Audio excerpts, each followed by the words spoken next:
오늘 말씀의 제목은 신실한 믿음의 사람 요셉이라는 제목입니다. 예수님의 탄생 이야기에서 굉장히 중요한 역할을 하는 사람이 이제 요셉이다라는 거죠.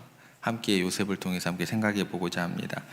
오늘 본문에 보면 이제 요셉에 대해서 하나의 특별한 어떤 다른 별칭이 주어지는데 의로운 사람이다라고 이야기되어지고 있습니다. 한 점 흐림없이 빛난 의로운 사람 요셉. 오늘 우리에게 믿음의 본을 보이고 있다라는 것입니다. 그래서 요셉의 믿음과 순종을 통해서 또 예수님의 탄생과 보호로 굉장히 중요한 사명과 맞닿아 있는 그 모습을 통해서 예수님께서 온전하게 보호되는 그런 충실한 역할을 감당한 그 사람, 또 그래서 하나님께서 의로운 사람이라고 인정했던 그 요셉의 모습을 살펴보면서 우리 삶에 적용해 볼 것들에 대한 것들, 의로움은 어떤 것인지, 또 요셉의 믿음과 순종은 또 어떻게 나타나는지 이 내용을 가지고 함께 생각해 보고자 합니다. 당시 유대 사회에 있어서 약혼이라는 것은 오늘날에 우리가 느끼는 그 약혼 그런 것들하고 이제 그 의미와 무게가 너무나 이제 달랐던 그런 시대였다라는 것이죠. 정혼이라는 약혼이라는 것은 법적인 효력을 지닌 어떤 그 정도의 약속이었고, 실질적으로 이제 부부와 관계, 이제 부부라는 관계하고 거의 다를 바가 없는 그런 약혼의 그런 관계였다라는 것입니다.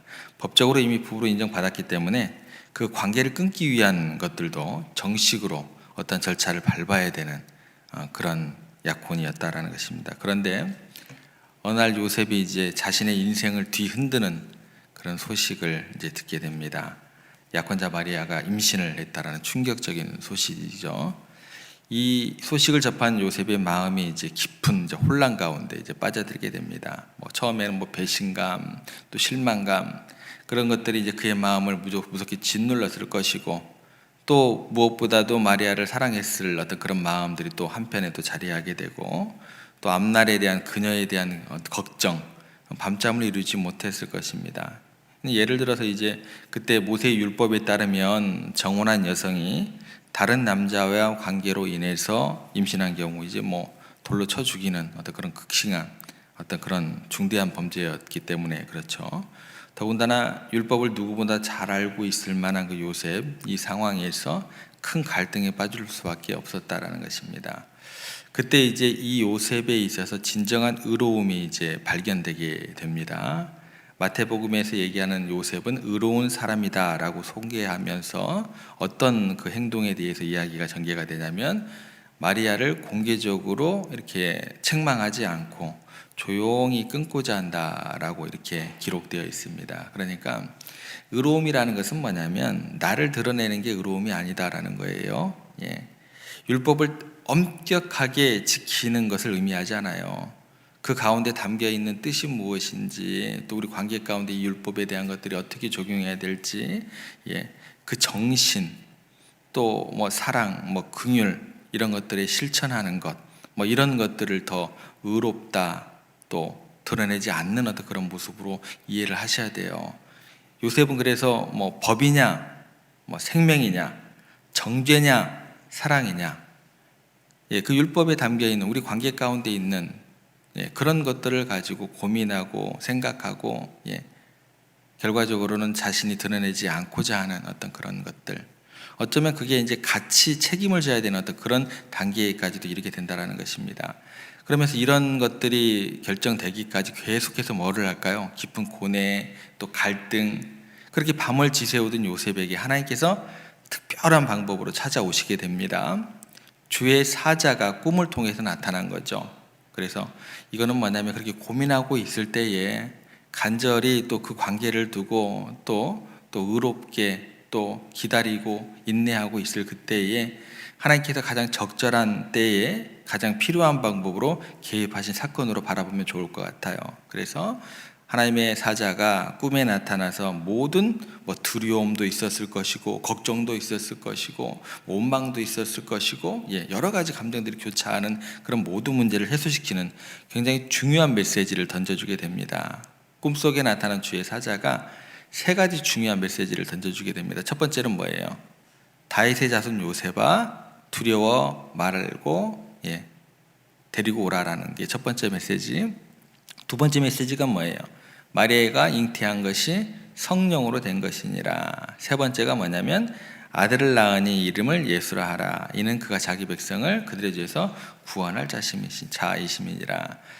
천사가 처음 와서 이제 요셉에게 했던 얘기가 뭐냐면 다윗의 자손 요셉이라고 부르면서 그 다윗이라는 단어에 탁 꽂히게 만드는 거죠. 정체성을 일깨워 준다라는 것이죠. 단순한 호칭이 아닙니다. 메시아가 다윗의 혈통을 통해 오리라는 그 예언, 이것과 직접적으로 연결이 되기 때문에 다윗의 자손 요셉이 하나님의 구원 역사에 맡게 될 특별한 것을, 이후에 설명되어질 걸 특별히 암시하는 첫 번째 부르는 호칭으로 이해를 하시면 좋을 것 같아요. 그 다음에 이야기하는 게 뭐냐면 마리아 데려오기를 무서워하지 말라. 내면 깊은 속에 있었던 뭐라 그럴까요? 막 두려움, 이게 무슨 일이야, 원망, 뭐 여러 가지 것들, 그 두려운 마음을 하나님께서 아셨다라는 것이죠. 정확하게 짚어내세요. 너 두렵지? 네 마음 가운데 또 뭐라 그럴까? 막 화도 나지? 뭐 여러 가지 마음들을 정확하게 꼬집어서 뭐라고 해요? 두려워하지 말라. 정확하게 짚어내십니다. 그러니까 뭐 단순히 사회적인 체면이나 율법적 문제를 넘어서서 또 하나님의 앞으로 계획되어질 어떤 놀라운 계획 앞에서 느끼는 어떤 그 경외, 두려움, 이런 것까지 포함하는 어떤 그런 내용일 것이에요. 두려워하지 말라. 그리고 이제 그 다음에 이제 이야기되는 것은 뭐예요? 그에게 잉태된 자는 성령으로 된 것이니라. 그러니까 마리아의 임신이 그냥 네가 오해하는 것처럼 인간적인 관계가 아니라 내가 직접 계획한 거다. 성령의 역사임을 밝혀주는 그런 이야기로 연결이 됩니다. 그리고 이야기하는 게 뭐냐면 태어날 아이들의 이름을 예수라 하라. 그러니까 단순한 이름이 아니라 자기 백성을 그들의 죄에서 구원할 자라는 구원자의 소명을 알려주는 것입니다. 마태가 이것을 이제 이야기를 할 때 보통 우연히 개인적인 일이 아닌 하나님의 오래된 약속의 성취로 이렇게 이야기를 하는 것이죠. 이 약속이 이스라엘 백성들에게 주어질 때는 800년 전입니다. 이사야 시대죠. 그죠? 예, 그래서 보라 처녀가 잉태하여 아들을 낳으리니 그 이름을 임마누엘이라 하리라 라는 예언이 이제 마리아와 요셉을 통해서 성취되고 있다. 그리고 임마누엘이라는 것은 하나님이 우리와 함께 하신다라는 깊은 의미를 갖고 있습니다. 그러니까 마태라는 이 성경의 기자는요, 요셉에게 맞게, 더욱더 유대인들에 맞게 더욱더 이 내용을 단순한 이상의 의미로 하나님의 약속에 대한 신실함, 구원의 계획, 실현, 이런 것들 그들의 눈높이로, 요셉의 눈높이로 정확하게 또 해석해내는 그런 기록을 보게 됩니다. 여러분들 복음을 전하게 될 때 마찬가지예요. 똑같은 복음인데요, 내가 나이에 맞게끔 전하는 것도 굉장히 중요하고요, 직업에 맞게 전하는 것도 중요해요. 예, 정말 과학 쪽에 열심히 공부하고 있는 친구들에게 너 그냥 믿어, 안 믿어져? 라고 이야기하면 안 돼요. 그러면 이 친구들하고 복음에 대해서 이야기할 때는, 최소한 전도에 대해서 이야기할 때는요, 목사가요, 기본적인 기초과학은 알고 접근을 해야 돼요. 예. 요즘에 뭐 어떤 그런 것들이 전달되어 있고, 어떤 정도의 옛날 뭐라 그래요, 진화론 자체가 다인의 진화론, 그건 말도 안 되는 거예요. 그거는 처음 자체, 지금 자체의 진화론 자체가 어느 정도까지 와 있고, 그런 것들 최소한 어느 정도까지 공부를 하고 있고, 그 정도는 최소 공부를 하고 그들하고 이야기를 해야 이게 뭐가 되는 거예요. 성경에 대해서 더 깊이 있게 서로 고민할 수 있는 거고, 전도도 할 수 있는 거고 그래요. 뭐 어디를 가서 공장지대에 갔더니 뭐 공장이 뭐 매연이 나와가지고 그 나비들이 뭐 시커멓게 됐더라. 뭐 선택론지 뭐 그런 것들이라, 그런 얘기의 수준이 아니에요. 요즘에는 여러분들 생각해 보세요. 어렸을 때 여러분들 이렇게 컴퓨터 들고 다닐 거 생각하셨어요? 아니잖아요. 시대와 환경에 맞게끔 같이 변화되면서 그 안에서 하나님께서 주시는 어떤 그런 발전이나 그런 생각들이나 그런 것들을 우리가 익숙하게 되어지고 난 다음에 시대와 상황에 맞는 복음을 전해야 하고 전도가 돼야 된다는 거예요. 이사야가 800년 전에 얘기했던 그 모든 내용들을 담아서 임마누엘 대신 하나님께서 우리와 함께 하신다라는 그 내용을 가지고, 더욱더 요셉이라는 사람은 다윗의 자손, 뭐 이런 식의 것들을 가지고 더욱더 자기들에게 오늘에 주어진 그런 사명, 그런 것들도 깨달아 알듯이, 그리고 이후에 유대인들에게 주어질 어떤 그런 기록에 대한 것들을 가지고 이게 우리 유대인에게 주어졌던 그 메시아의 800년의 예언이 오늘에 이렇게 해석이 될 수 있겠구나, 예수님께서 오신 거구나, 이런 것들까지도 같이 우리가 생각할 수 있어야 된다는 것입니다. 무턱대고 내 어렸을 때 믿었던 그 신앙, 그 믿음, 거기에 발전됨이 없이 복음이라는 것은 상황화가 안 되면은요, 그건 죽은 복음이에요. 상황화라고 그래요, 그걸 보고. 그래서 항상 깨어 기도하면서 오늘 우리 시대를 향한 그 말씀의 그런 어떤 해석이 어떻게 되는지, 내가 또 그 해석 가지고 또 어떻게 전도해야 될지, 이거는 항상 우리가 잘 적용할 수 있어야 된다는 것입니다. 잠깐 이야기가 다른 곳으로 빠졌는데, 어찌됐건 마태복음이 그 요셉이 꿈에서 깨어난 후에 행동을 되게 더 자세하게 기록을 해요. 요셉이 어떻게 하냐면 잠에서 깨어나자마자 그 사자의 말씀에 온전히 순종하게 됩니다. 즉각적인 순종이에요. 그의 믿음이 얼마나 확고했는지, 얼마나 더욱더 그 말씀 가운데 깊이 있었는지, 임마누엘이라는 것, 아기가 태어날 것이라는 것, 그런 것들까지도 더 이상 고민이나 망설임이 없이, 두려움이 없이 어떻게 돼요? 마리아를 아내로 맞이했으며 하나님께 전적으로 순종하는 모습을 보여주게 됩니다. 특히 주목할 것이 뭐냐면 요셉이 아들을 낳기까지 동침하지 아니하느니라는 기록이에요. 분명히 부부관계랑 마찬가지입니다. 그런데도 불구하고 하나님의 특별한 계획을 위해서 어떻게 돼요? 기다릴 줄 알아요. 절제일 줄 알아요. 그렇죠? 이러한 결정은 당시 사회에서 매우 이례적인 것이죠. 개인적으로 큰 희생이 있는 결단이 된다라는 것입니다. 무엇보다도 요셉은 하나님의 뜻을 이루기 위해서 자신의 당연한 권리마저도 기꺼이 포기할 수 있는 그런 믿음의 소유자다라는 것입니다. 그리고 요셉이 태어났을 때 주의 사자가 지시한 대로 그의 이름을 예수라 하라. 당시에요, 유대사회에서 아기의 이름을 짓는 것은 뭐예요? 아버지의 고유 권한입니다. 그런데 많은 경우 가문의 전통이나 가족의 이름을 따라서 장명을 하는 것이 일반적이었는데, 요셉 자체가 이런 관습이나 자신의 선호도 어떻게 해요? 포기해요. 하나님의 지시에 따라서 온전히 순종해달라는 거예요. 이게 의로운 거죠. 내가 잘났기 때문에, 내가 똑똑하기 때문에, 내가 알기 때문에 내 마음대로 하는 그런 것들은 온전히 순종함도 아닐 것이고, 그가 예수님의 구원자로서의 사명을 깊이 이해하고 받아들였다라는 것을 보여준다라는 것입니다. 성탄 이브 밤에 한 교회에서 아기 예수님을 만나지 못한 네 번째 동방박사, 여러분 한 번씩 들어보셨을 거예요. 그런 선극이 있었습니다. 그 내용은 이렇습니다. 예수님을 찾아 동방에서 온 박사는 원래 3명이 아니라 4명이었대요. 그런데 네 번째 박사는 아기 예수님께 드릴 예물로 귀한 보석 대신 의약품을 이렇게 준비해 가고 있었다고 합니다. 그래서 그는 단순히 귀한 물건을 드리는 것보다 그 중간에 만나는 고통받는 사람들을 돕는 것이 더 또 의미가 있기 때문에 긴 여행 도중에 그 의약품을 가지고 가다가 사막을 지나다가 병들어 신음하는 환자들을 발견하게 됩니다. 그런데 그 환자들을 지나칠 수가 없어서 동료가 되는 3사람의 박사를 먼저 보내고 남아서 자신의 식량과 그 가지고 갔던, 선물로 가지고 가고 있던 귀한 의약품을 거기서 다 소진해 버린 거예요. 이 어린날이 지나서 환자가 소생이 되었을 때 이미 의약품이, 선물이 다 바닥나 버린 거죠. 그리고 게다가 너무 지쳐가지고 더 이상 더 이상 여행할, 지속할 힘이 없어지게 된 겁니다. 그래서 예수님이 태어나던, 메시아가 태어나던 바로 그 밤에 네 번째 동방박사는 멀리 있는 예루살렘을 바라보면서 안타까운 마음으로 환자 곁에 엎드려 기도를 하기 시작합니다. 사랑의 주님, 메시아이신 주님의 탄생을 경배하기 위해 저는 의약품을 가지고 왔습니다. 그런데 저는 아픈 사람을 그냥 두고 갈 수 없어서 이 의약품을 다 그 사람을 위해서 써버렸습니다. 이제는 길을 안내하는 사람도 없고 몸도 너무 지쳤고 더 이상 갈 수가 없습니다. 그러나 주님, 저는 주님을 너무나 사랑합니다. 그리고 주님이 이 땅에 오심을 진심으로 환영하고 경배합니다. 제 마음을 받아주십시오.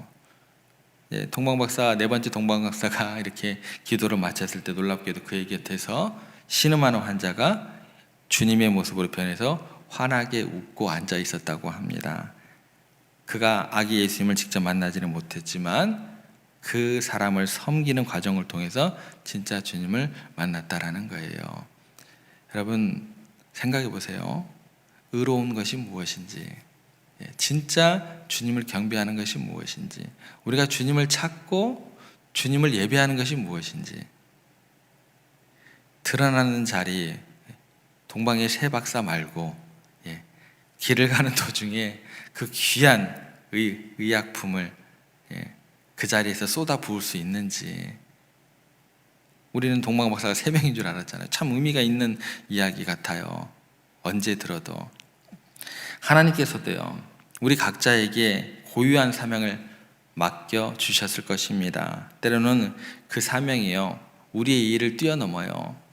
만약에 이해를 뛰어넘었다고 하는 요셉 같은 경우는요, 자기가 손해보지 않고 드러내고자 했겠죠. 드러내고자 했겠죠. 근데 보면 드러내지 않고라고 나온다라는 거예요. 그런 어떤 그 하나님의 부르심 가운데는 우리의 계획과 기대와는 전혀 다른 방향일 수 있어요. 다른 방향으로 가라고 하는데 요셉이 고집을 피웠다고 한번 해보세요. 예수님은 못 오시는 거죠. 그죠? 분명히 하나님께서는 말씀을 통해서 이야기하는데 우리 목사들이 고집 피우고 내가 똑똑하겠거니 내가 더 잘하느니 복음의 상황화도 생각하지 않고 그냥 공부도 하지 않고, 옛날에는 말이야, 제가 잠깐 공부하러 잠깐 나가 있을 때 보니까 우리 그 믿음의 그 선배 목사님들이 공부를 잘한 게 아니고요, 그 당시에 교수님들이 은혜를 베풀어 가지고 그 과정들을 마치고 돌아온 것 같더라고요. 우리의 계획이나 기대하고 전혀 다른 방향일 수 있지만서도 그런 것들을 더욱더 세심하게 바라보고 듣고 경청하고 상황할 수 있느냐 없느냐, 그게 오늘날의 교회가 다시금 일어설 수 있느냐 없느냐, 부흥할 수 있느냐 없느냐, 그거의 가장 첫걸음이 될 수 있을 것 같습니다. 요셉은 자신의 예상과도 전혀 다른 방식으로 하나님의 구원의 역사에 동참하게 되었다라는 것입니다. 처음 이해할 수 없는 상황 속에서 고뇌했지만 하나님의 계시를 받고 전적으로 신뢰하고 순종했던 모습입니다. 그의 순종은 단순한 복종이 아니고 깊은 믿음에서 출발한 자반적인 헌신이 되었다라는 거예요. 우리도 마찬가지예요. 이해할 수 없는 상황 마주칠 수 있습니다. 그런데 우리가 하나님을 신뢰한다고 한다면 그 뜻에 순종할 때에 우리의 삶을 통해서 하나님의 놀라운 계획이 이루어질 것입니다. 나를 깨야 돼요. 드러나지 않아야 돼요. 과거의 영광이 묻혀있지 않아야 돼요. 해왔던 대로 하시는 죽어있는 하나님이 아니세요. 살아있는 하나님이세요. 더욱더 과학을 통해서도 우리에게 더욱더 편한 생각들, 또 마음들, 발걸음도 만들어주시고 그 모든 것들을 누리면서 더욱더 복음이 복음될 수 있도록 더욱더 우리도 연구해야 될 것이고 그렇게 개발해야 될 것이고 그렇게 사람들에게 더욱더 주시는 은혜를 가지고 복음을 증가할 수 있는 우리들의 변화된 모습이 있어야 된다랄 것입니다. 아무튼 우리의 작은 순종이 다음 세대에게 전해질 귀중한 영적 유산이 될 수 있음을 우리가 꼭 말씀 가운데 준비하고 기대했으면 좋을 것 같습니다. 그래서 우리 모두가요, 이 시대의 요셉이 되기를 소망합니다. 그때 당시에 바리새인과 서기관들이 했던 그대로 요셉이 행했다고 한다면, 그게 의로운 것이라고 생각하고 했다고 한다면, 예수님의 보호하심과 또 이 땅에 오시는 어떤 그런 모든 것들이 한 번쯤은 차질이 생기지는 않았나, 그런 생각을 해보게 됩니다. 우리 모두가 그 기대에 합하게 살아가는 우리 요셉이 되기를 간절히 소망합니다. 그렇게 하나님의 뜻을 분별하고 온전히 순종하는 그런 믿음의 사람들 되기를 간절히 소망합니다. 그럴 때 하나님께서 우리를 통해서 이 시대에 놀라운 구원의 역사를 이루어 가실 것입니다. 그렇게 하나님의 은혜가 오늘 여러분의 삶의 자리 가운데 함께 하시기를 주님의 이름으로 부탁을 드립니다.